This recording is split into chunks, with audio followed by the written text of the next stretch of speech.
दो दिन मेरी शरण है ताका हूं मैं दास। अब दास देख लो किसा होया करे।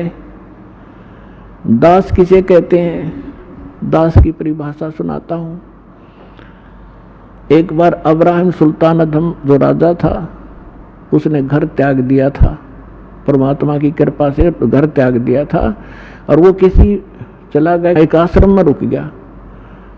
उस आश्रम में सब दास कहें अपने आप को, फलाना दास फलाना दास, और थोड़ी बात पर एक दूसरे का न्याख काट लड़ने लगे, तू क्या बन रहा है।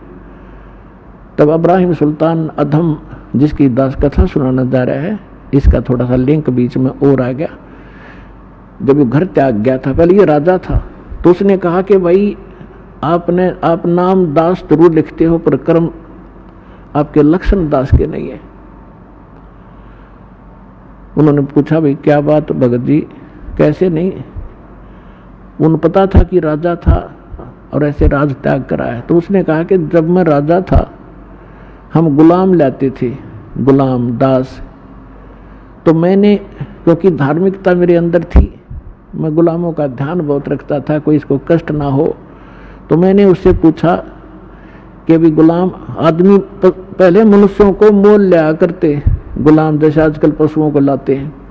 राजा लोग या सेठ साहूकारों के वहाँ वो नौकर रहा करते थे, उनको जो मर्जी झूठा कुटा टुकड़ा दे दिया, उनकी सब स्वतंत्रता समाप्त हो जाती थी और जो यस जो कह दिया वही करते थे, आगे यस कर सकते थे, नो नहीं, और उनकी सो इच्छा कुछ नहीं होती थी गुलाम की। तो अब्राहिम सुल्तान ने कहा कि मैंने उससे पूछा कि ए गुलाम तेरा क्या नाम है।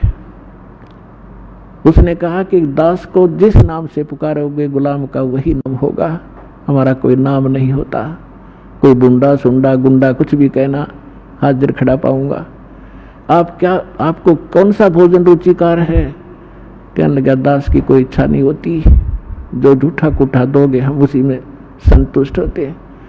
तो पुण्यात्माओं कहने का भाव ये है कि वो दास और अपने मालिक के सामने जो आज्ञा होते ही सब कुछ लिए खड़ा रहता है, उसको दास कहते हैं। तो कबीर साहब कहते हैं कि जो जन मेरी शरण है और ताका हूं मैं दास,